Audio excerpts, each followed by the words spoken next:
Welcome to Sib Spot. Today's featured Reddit stories are from PettyRevenge, and there's only 2 of them. The second one is rather long.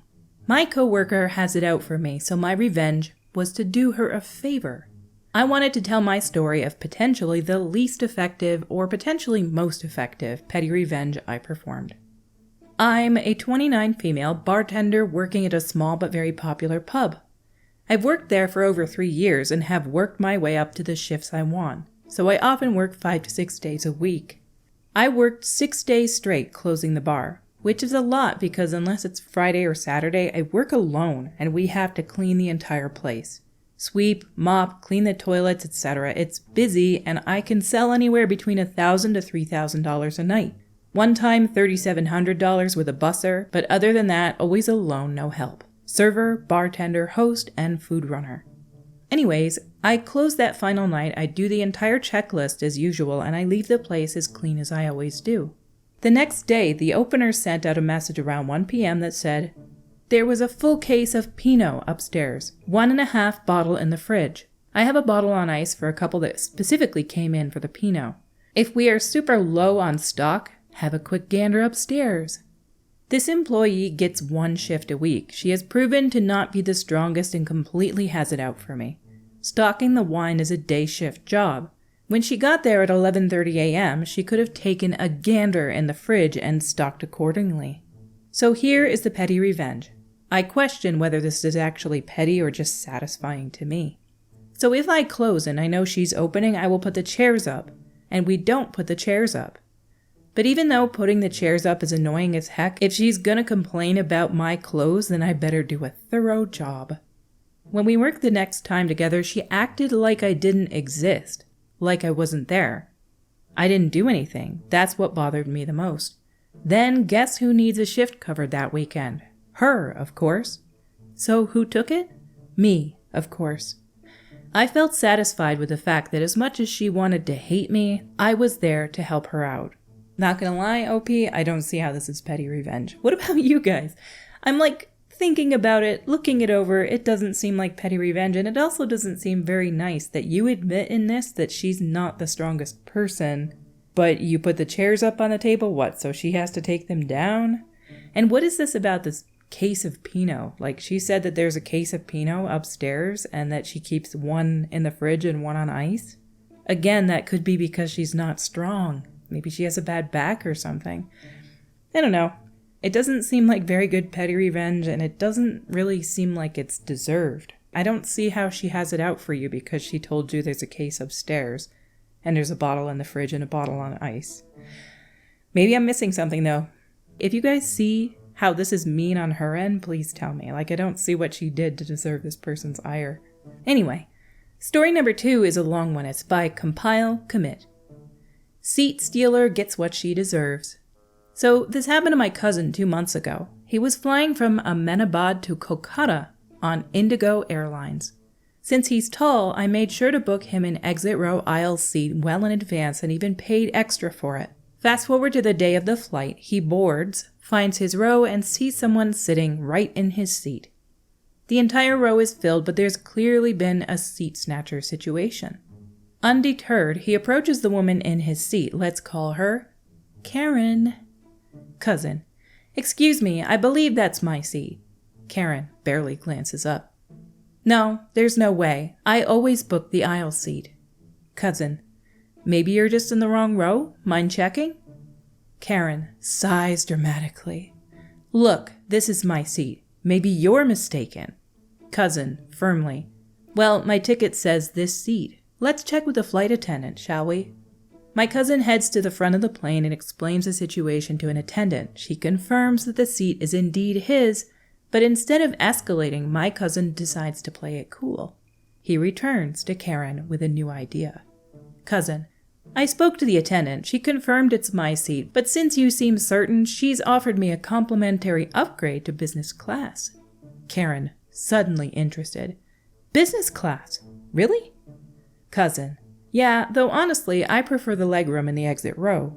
Would you want to switch and take the upgrade?" Karen, grinning. "Oh, absolutely." Cousin. Great, just go to the front, let the attendant know you're taking the business class upgrade meant for the passenger in 13C, and she'll get you all set. Karen hops up immediately, smugly grabs her bag, and struts to the front. My cousin finally takes his rightful seat, and as he chats with other passengers, they reveal they've been irritated by Karen's antics too. He shows them his boarding pass, confirming he's exactly where he's supposed to be. The twist? This particular Indigo flight didn't even have business class seats. My cousin knew that. So when Karen confidently asks the flight attendant for her upgrade, the attendant just looks at her in total confusion. Realizing something's off, Karen storms back, visibly irritated, and confronts my cousin. Karen: "Excuse me, you said there was an upgrade to business class." Cousin, innocently: "Huh? Are you talking to me?" Karen: "Obviously, you told me to go up there and ask for a business class seat." Cousin, deadpan: "Why would I do that?" Karen, huffing: "Because I was, sitting in your seat and you said..." Cousin, interrupting: "Why were you in my seat? I clearly have 13C on my boarding pass." He shows it to the attendant, who's followed her back. "Where's yours?" Karen's flustered now, trying to explain herself, but a fellow passenger jumps in. Co-passenger: "He's not lying. That's his seat, all right." The flight attendant, now visibly exasperated, politely asks Karen to show her boarding pass. Karen rolls her eyes dramatically, muttering under her breath about the incompetence of the airline staff. She makes a big show of digging through her purse, then her carry-on, even her coat pocket, all the while huffing and sighing loudly as if everyone around her were wasting her precious time. After a few minutes of this performance, she finds her boarding pass but clutches it tightly, refusing to hand it over. She then spins around to face my cousin, looking livid. Karen, loudly: "You! This is all your fault. First you tried to steal my seat, and now you've embarrassed me in front of the entire plane." Flight attendant: "Ma'am, just please show me the boarding pass so we can sort this out quickly."